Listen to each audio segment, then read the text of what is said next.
नमस्कार। आकाशवाणी से प्रस्तुत है समाचार प्रभात।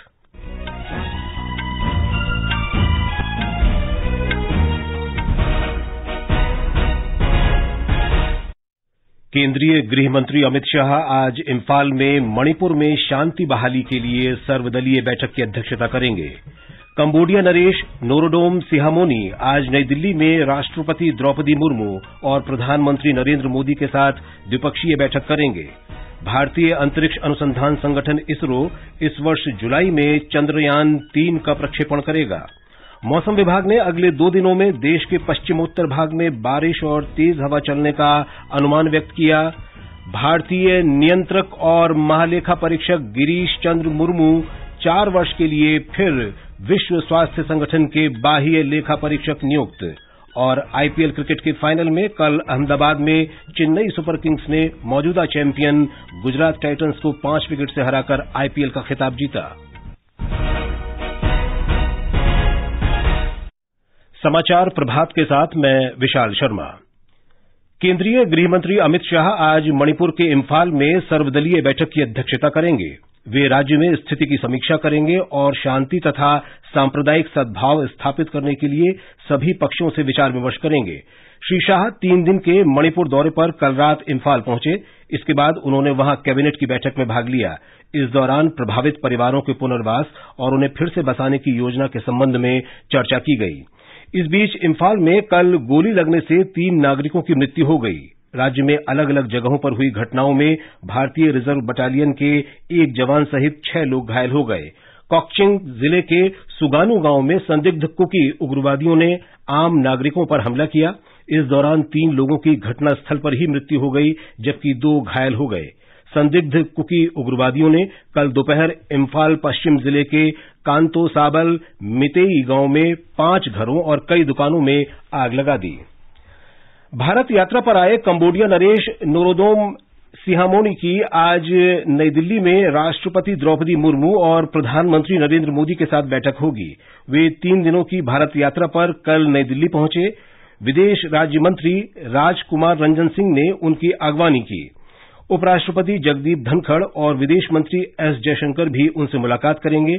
हमारे संवाददाता ने बताया है कि कंबोडिया नरेश की भारत यात्रा लगभग 6 दशक बाद हो रही है। कंबोडिया नरेश नोरोदोम सिहामनी का आज सुबह राष्ट्रपति भवन के प्रांगण में रस्मी स्वागत किया जाएगा। वह राजघाट पर महात्मा गांधी को पुष्प चक्र अर्पित कर श्रद्धांजलि देंगे। राष्ट्रपति द्रौपदी मुर्मू आज शाम कंबोडिया नरेश के सम्मान में राज्य भोज का आयोजन करेंगी। कंबोडिया नरेश के साथ राष्ट्रपति द्रौपदी मुर्मू और प्रधानमंत्री नरेंद्र मोदी की वार्ता के दौरान द्विपक्षीय और बहुपक्षीय मुद्दों पर चर्चा होगी। भारत ने कंबोडिया में विकास परियोजनाओं के लिए अनुदान और रियायती दर पर ऋण दिए हैं। भारत ने बारूदी सुरंगों को निष्क्रिय करने के उपकरणों की खरीदारी के लिए कंबोडिया को $15 लाख का अनुदान दिया है और भारत से रक्षा उपकरणों की खरीद के लिए $5 करोड़ की ऋण की पेशकश की है। कंबोडिया में भारतीय निवेश $11 करोड़ से अधिक है। अनुपम मिश्र, आकाशवाणी समाचार, दिल्ली। रक्षा मंत्री राजनाथ सिंह कल अबुजा में नाइजीरिया के निर्वाचित राष्ट्रपति बोला अहमद टिनुबू के शपथ ग्रहण समारोह में शामिल हुए। रक्षा मंत्री के साथ वरिष्ठ अधिकारियों के अलावा हिंदुस्तान एरोनॉटिक्स लिमिटेड और गोवा शिपयार्ड लिमिटेड के शीर्ष अधिकारी भी गए हैं। इन अधिकारियों ने नाइजीरियाई सेना और सरकार के प्रतिनिधियों के साथ कई बैठकें की। श्री राजनाथ सिंह ने बांग्लादेश के ग्रामीण विकास और सहकारिता मंत्री श्री मोहम्मद ताजुल इस्लाम के साथ भी एक बैठक की, जो शपथ ग्रहण समारोह में शामिल होने के लिए अबुजा में थे। भारत के नियंत्रक और महालेखा परीक्षक गिरीश चंद्र मुर्मू को एक बार फिर 2024 से 2027 के 4 वर्ष के कार्यकाल के लिए विश्व स्वास्थ्य संगठन का बाह्य लेखा परीक्षक चुना गया है। वे 2019 से 2023 के कार्यकाल के लिए पहले से ही इस पद पर हैं। जिनेवा में कल विश्व स्वास्थ्य संगठन की 76वीं आम बैठक में उनको दोबारा चुना गया। पहले दौर के मतदान में उन्हें 114 के मुकाबले 156 मतों के जबरदस्त बहुमत से चुना गया। निर्वाचन के बाद विश्व स्वास्थ्य आम सभा को संबोधित करते हुए श्री मुर्मू ने बाह्य लेखा परीक्षक के रूप में अपने दृष्टिकोण का उल्लेख किया। उन्होंने बेहतर परिणाम के लिए प्रक्रिया में सुधार, पारदर्शिता और पेशेवर तरीके से कामकाज पर जोर दिया। ये समाचार आकाशवाणी से प्रसारित किए जा रहे हैं। समाचार प्रभात में आपका फिर स्वागत है। भारतीय अंतरिक्ष अनुसंधान संगठन इसरो के अध्यक्ष एस सोमनाथ ने कहा है कि चंद्रयान-3 इस वर्ष जुलाई में प्रक्षेपित किया जाएगा। कल श्रीहरिकोटा में दूसरी पीढ़ी के पहले नेविगेशन उपग्रह NVS-01 के सफल प्रक्षेपण के बाद उन्होंने ये जानकारी दी। उन्होंने कहा कि जुलाई में चंद्रयान-3 के प्रक्षेपण का लक्ष्य कक्षीय मापदंडों के आधार पर मिल रहे समय के हिसाब से तय किया गया है और इसरो इस दिशा में काम कर रहा है ताकि प्रक्षेपण को सफलतापूर्वक संपन्न किया जा सके। Chandrayaan will be launched in July. Lesson is very simple. Learn from the past. Do what is possible with your capacity at this moment. Every time we implement various committees, recommendations happen, we do implement. But things can go wrong. It is like that. This business is that possibility of a failure is always there. That's why we have tense, no? Otherwise we could have fire and forget it. मौसम विभाग ने देश के पश्चिमोत्तर हिस्से में अगले 2 दिनों में वर्षा और धूल भरी हवाएं चलने का अनुमान व्यक्त किया है। आकाशवाणी से विशेष बातचीत में चंडीगढ़ मौसम विभाग के निदेशक मनमोहन सिंह ने बताया है कि देश के कुछ राज्यों में गरज के साथ वर्षा की संभावना है। अभी जो फ्रेश वेस्टर्न डिस्टर्बेंस 29 को अप्रोच की थी, उसके जो पूरे उत्तर भारत के साथ पंजाब और हरियाणा में भी बारिश हुई और पिछले 24 घंटों में अच्छी बारिश रिकॉर्ड की गई। टेम्परेचर में काफी गिरावट दर्ज की गई। अभी जो इसका इफेक्ट है आज भी रहेगा। उसके बाद जो अगले 2 दिन बारिश जो रहने की प्रोबेबिलिटी है, इसमें स्कैटर्ड बारिश हो सकती है। इसके साथ ही तेज हवाएं और थंडर एक्टिविटी हो सकती है। प्रधानमंत्री नरेंद्र मोदी के नेतृत्व में केंद्र सरकार ने इस महीने अपने कार्यकाल के 9 वर्ष पूरे किए हैं। आकाशवाणी इस अवसर पर सरकार की पहलों के बारे में विशेष श्रृंखला प्रसारित कर रहा है। आज की इस कड़ी में हम बात कर रहे हैं एक मजबूत स्वास्थ्य बुनियादी ढांचे का निर्माण पर सरकार का फोकस। राष्ट्रीय पोषण अभियान मोदी सरकार की एक प्रमुख योजना है। इस योजना का उद्देश्य कुपोषण की समस्या का समाधान करना और बच्चों, गर्भवती महिलाओं और स्तनपान कराने वाली माताओं को सुपोषित करना है। ये अभियान विभिन्न विभागों के बीच समन्वय स्थापित कर कुपोषण की समस्या को जड़ से समाप्त करने की दिशा में महत्वपूर्ण प्रयास है। देश भर में आंगनबाड़ी सेवाओं के कार्यान्वयन और निगरानी का रियल टाइम डेटा इकट्ठा करने के लिए तकनीक आधारित पोषण ट्रैकर तैयार किया गया है। इसके तहत जन भागीदारी और जन जागरूकता के माध्यम से नागरिकों को पोषण का महत्व बताया जाता है। पोषण का संदेश जन जन तक पहुंचाने के लिए वर्ष में एक बार पोषण माह और पोषण पखवाड़े का आयोजन किया जाता है। सक्षम आंगनबाड़ी के तहत देश में हर साल 40,000 आंगनबाड़ी केंद्रों को internet connectivity, LED screen, smart learning जैसी बुनियादी सुविधाओं से जोड़ा जा रहा है। स्वच्छता कार्य योजना के तहत सरकार ने शौचालयों के निर्माण और पेयजल की सुविधा देने के लिए राज्यों को धनराशि जारी की है। सरकार उन आंगनबाड़ी कार्यकर्तियों को प्रोत्साहन राशि भी दे रही है जिन्होंने गर्भवती महिलाओं, स्तनपान कराने वाली माताओं और 2 वर्ष तक की उम्र के बच्चों के घरों का कम से कम 60% दौरा पूरा किया हो। आकाशवाणी समाचार के लिए गोरखपुर से आदित्य शुक्ला। महाराष्ट्र की चंद्रपुर लोकसभा सीट से कांग्रेस सांसद बालू उर्फ सुरेश धानोकर का आज सुबह गुरुग्राम के मेदांता अस्पताल में निधन हो गया। वे 47 वर्ष के थे। शुक्रवार को उन्हें गुर्दे की पथरी की सर्जरी के लिए नागपुर में अस्पताल में भर्ती कराया गया था। बाद में उन्हें गुरुग्राम के मेदांता अस्पताल में रेफर कर दिया गया। धानोकर का पार्थिव शरीर आज उनके पैतृक निवास वरोरा ले जाया जाएगा और अंतिम संस्कार कल किया जाएगा। राष्ट्रपति द्रौपदी मुर्मू ने राजस्थान के झुंझुनू में सड़क दुर्घटना में श्रद्धालुओं के मारे जाने पर दुख व्यक्त किया है। राष्ट्रपति ने एक ट्वीट में मृतकों के परिजनों के प्रति संवेदना व्यक्त की और घायलों के शीघ्र स्वस्थ होने की कामना की। उपराष्ट्रपति जगदीप धनखड़ ने भी इस हादसे पर दुख व्यक्त किया है। कल झुंझुनू जिले में एक ट्रैक्टर ट्रॉली के खाई में गिर जाने से 6 महिलाओं और 2 बच्चों की मृत्यु हो गई थी और 25 लोग घायल हो गए थे। ये सभी श्रद्धालु पहाड़ी स्थित एक मंदिर से लौट रहे थे। तेलंगाना सरकार ने कहा है कि राज्य के सभी 33 जिलों में कम से कम एक नशा मुक्ति केंद्र स्थापित किया गया है। इन केंद्रों में शराब या अन्य मादक पदार्थों की लत के शिकार लोगों का निःशुल्क उपचार किया जाता है और उन्हें योग थेरेपी और परामर्श सेवा उपलब्ध कराई जा रही है। उच्च न्यायालय ने ऐसे केंद्र खोले जाने के बारे में विलंब को लेकर राज्य सरकार की आलोचना की थी। इसके 1 महीने बाद नए नशा मुक्ति केंद्र बनाए गए हैं।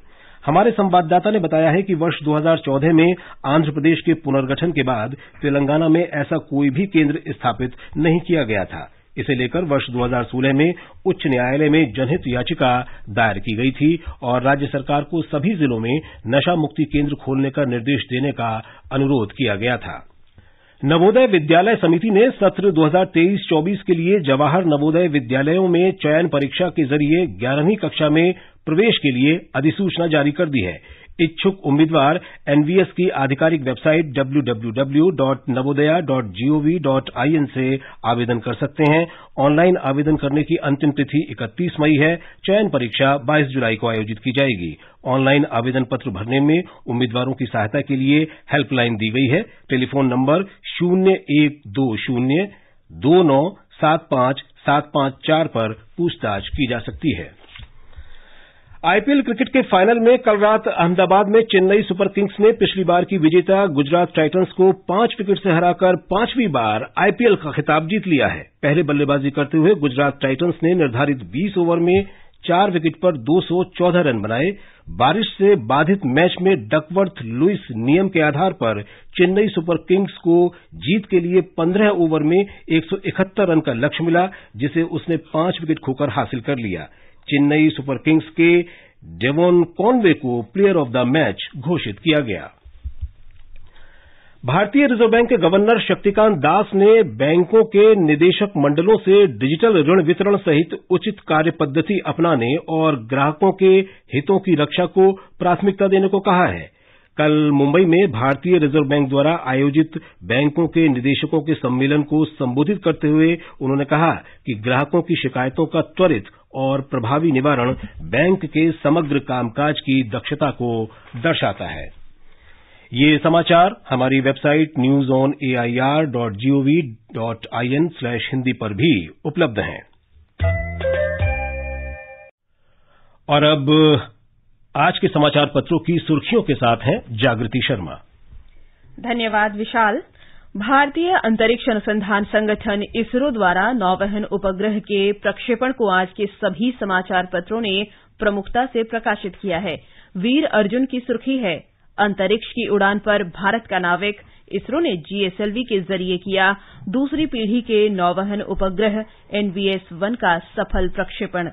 दैनिक जागरण लिखता है, भारतीय नेविगेशन सिस्टम को सटीक और ज्यादा रियल टाइम बनाएगा ये सैटेलाइट। राजस्थान में पार्टी में जारी कलह समाप्त करने में कांग्रेस को मिली सफलता। हिंदुस्तान की खबर है, पत्र लिखता है, गहलोत और पायलट में सुलह, साथ मिलकर लड़ेंगे चुनाव। पार्टी अध्यक्ष मल्लिकार्जुन खड़गे के आवास पर राहुल गांधी की मौजूदगी में हुई बातचीत।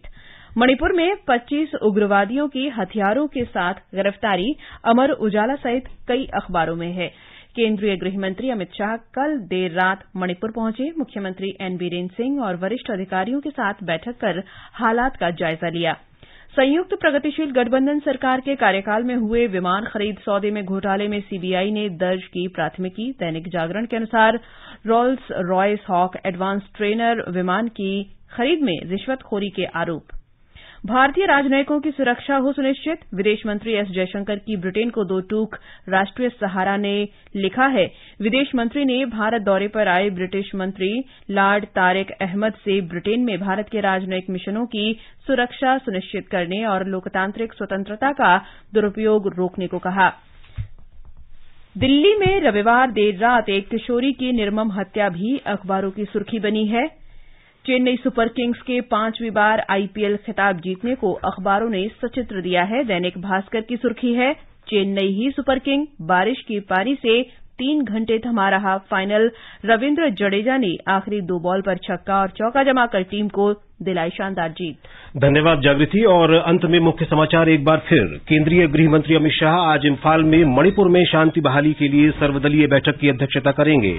कंबोडिया नरेश नोरोदोम सिहामोनी आज नई दिल्ली में राष्ट्रपति द्रौपदी मुर्मू और प्रधानमंत्री नरेंद्र मोदी के साथ द्विपक्षीय बैठक करेंगे। भारतीय अंतरिक्ष अनुसंधान संगठन इसरो इस वर्ष जुलाई में चंद्रयान 3 का प्रक्षेपण करेगा। मौसम विभाग ने अगले 2 दिनों में देश के पश्चिमोत्तर भाग में बारिश और तेज हवा चलने का अनुमान व्यक्त किया। भारतीय नियंत्रक और महालेखा परीक्षक गिरीश चंद्र मुर्मू 4 वर्ष के लिए फिर विश्व स्वास्थ्य संगठन के बाह्य लेखा परीक्षक नियुक्त। इसके साथ ही समाचार प्रभात का ये अंक समाप्त हुआ। नमस्कार।